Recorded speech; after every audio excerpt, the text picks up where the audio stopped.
Assalamualaikum warahmatullahi wabarakatuh. Saya Mika Ramadan, saya dari kelompok 12. Saya akan menyampaikan materi tentang kebijakan makroprudensial yang selanjutnya akan disampaikan oleh rekan saya, Ridho Pratama. Saya serahkan kepada Ridho. Definisi dan karakteristik kebijakan makroprudensial.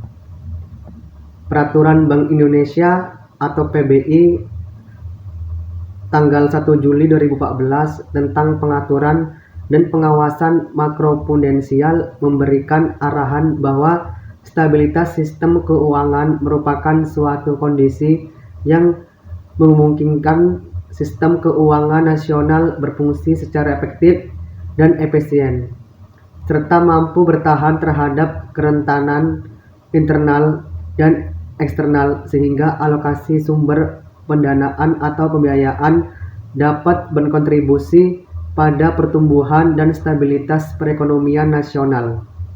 Sementara sistem keuangan didefinisikan sebagai suatu sistem yang terdiri atas lembaga keuangan, pasar keuangan, infrastruktur keuangan, serta perusahaan non-keuangan dan rumah tangga yang saling berinteraksi dalam pendanaan dan penyediaan pembiayaan perekonomian. Mengapa kebijakan makroprudensial tidak hanya mengenai perbankan? Jika seseorang punya kepastian pendapatan dalam jangka panjang, misalnya dalam bentuk pendapatan atau gaji bulanan, maka kebutuhan yang terpikir olehnya terlebih dahulu selain sandang dan pangan, umumnya adalah papan atau properti.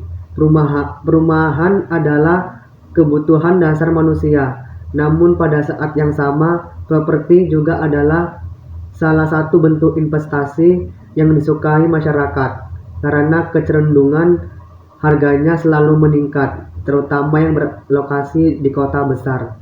Jika perekonomian sedang baik dan kepastian usaha membaik, permintaan terhadap properti biasanya meningkat, baik untuk perumahan maupun untuk keperluan komersial. Permasalahan sektor keuangan di Amerika Serikat, krisis tersebut didahului dengan fenomena yang sama, yakni tren peningkatan harga properti. Pada saat kondisi perekonomian baik, biasanya ditunjang dengan kondisi tingkat bunga yang relatif rendah, sehingga dana untuk pinjaman pun menjadi lebih mudah diperoleh. Risiko di setiap elemen sistem keuangan yang tidak segera dimitigasi memiliki potensi untuk menjadi risiko sistemik yang akan menyebabkan instabilitas pada sistem keuangan. Karakteristik sistem keuangan seperti diuraikan pada bab sebelumnya. Upaya menjaga stabilitas sistem keuangan tidaklah cukup bila hanya difokuskan pada tingkat kesehatan dan kinerja individu bank atau institusi keuangan lainnya. Hal ini karena dalam sistem keuangan, antara institusi yang satu dengan lainnya saling terkait dalam berbagai transaksi keuangan yang ada. Aset pada satu bank merupakan kewajiban atau liability pada bank lain. Sebagai contoh, pada transaksi pasar uang antar bank atau PUAB, di mana antara bank satu dengan bank lainnya dapat melakukan kegiatan pinjam-meminjam dana. Adanya gagal bayar di satu bank dapat berdampak pada bank lain atau bahkan beberapa bank sekaligus yang memiliki transaksi keuangan dengan bank tersebut. Sifat keterkaitan dan interdependensi antar individu dalam sistem keuangan ini dikenal dengan istilah interconnectedness. Kebijakan makroprudensial dan mikroprudensial. Kebijakan mikroprudensial yang difokuskan pada tingkat kesehatan individu institusi keuangan lebih ditekankan pada dimensi antar subjek, yakni bagaimana risiko teramplifikasi dalam satu periode tertentu, padahal perilaku institusi keuangan dan waktu sewaktu juga perlu diperhatikan.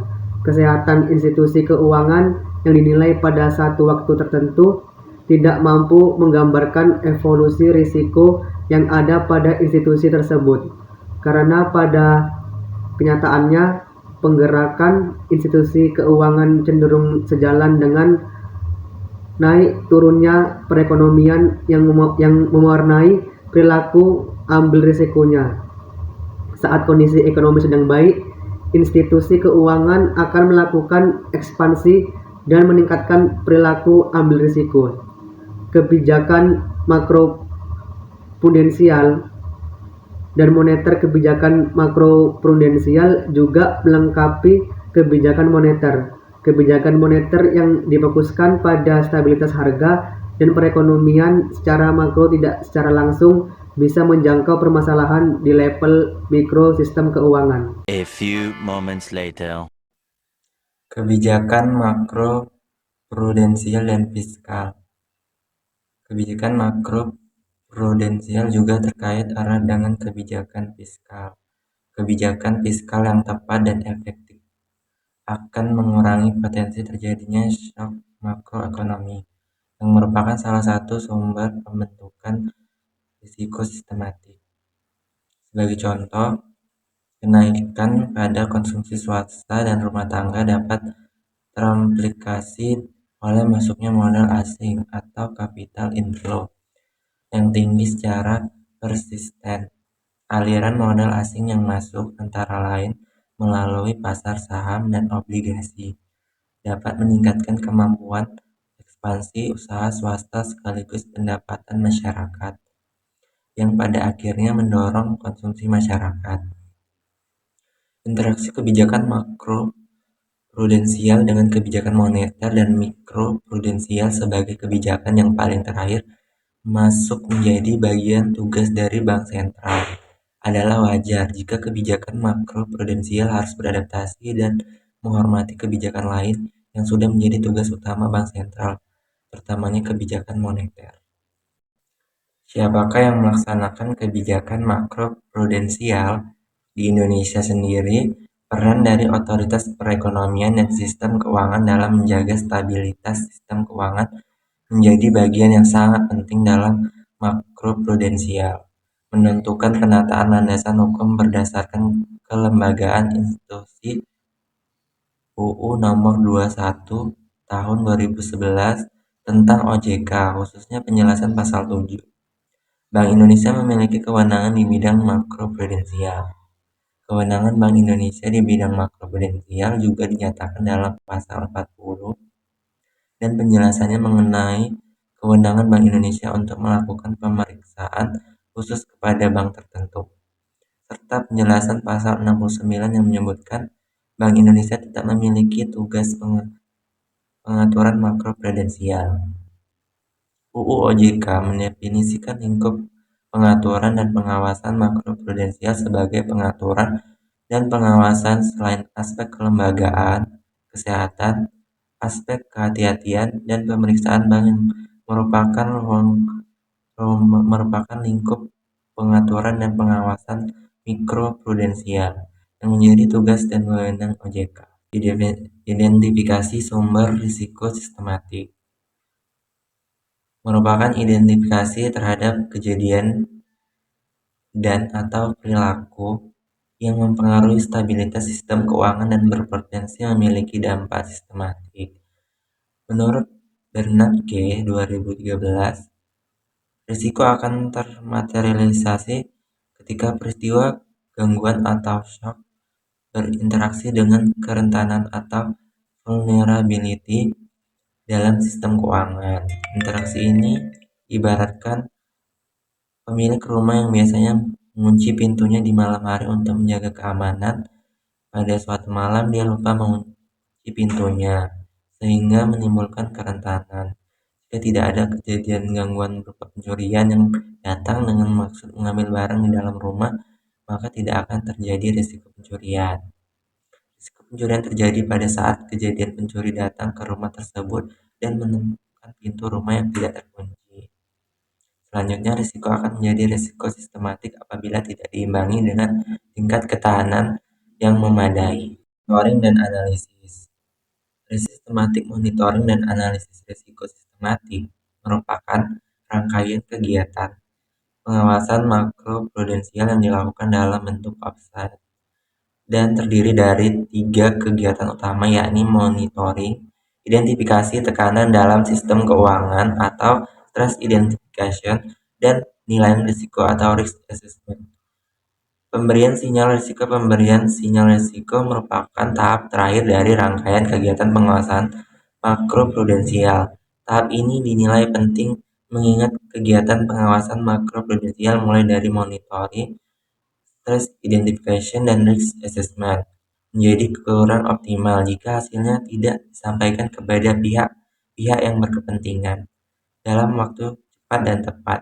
Pemberian sinyal risiko yang tepat akan menentukan keberhasilan respon kebijakan yang diambil. Selain kepada siapa sinyal itu diberikan dan waktu penyampaiannya, faktor lain yang juga menentukan aktivitas pemberian sinyal risiko adalah strategi bagaimana sinyal tersebut dikomunikasikan. Desain dan implementasi. Setelah melalui serangkaian proses pengawasan makro prudensial, tahap dilanjutkan dengan desain dan implementasi kebijakan. Apabila pemberian sinyal risiko mengidentifikasikan adanya pembentukan risiko sistematik. Dengan kata lain, kebijakan makro prudensial disusun sebagai respon atas hasil penilaian terhadap sumber-sumber risiko yang ada dalam sistem keuangan. Sebagai contoh, instrumen loan to value yang dikeluarkan dalam rangka pembatasan pertumbuhan kredit properti. Instrumen ini dikeluarkan sebagai respon atas hasil asesmen yang menunjukkan bahwa pertumbuhan kredit properti serta indeks harga properti tumbuh jauh di atas tren jangka panjangnya atau mengidentifikasikan adanya bom harga properti. Selain dalam bentuk instrumen pengaturan seperti disebutkan di atas, kebijakan makroprudensial dapat dirumuskan dalam bentuk himbauan atau moral suasion, khususnya bagi institusi keuangan. Memperluas jangkauan monitoring risiko dengan regional finansial surveillance seiring dengan semakin terkoneksinya pelaku sistem keuangan. Gangguan di suatu sektor dapat dengan mudah ditransmisikan ke sektor lain, baik di level nasional maupun daerah. Baiklah, itulah penjelasan dari kami berdua tadi. Apabila ada kesalahan dan kekurangan, saya mohon maaf. Saya tutup. Wassalamualaikum warahmatullahi wabarakatuh.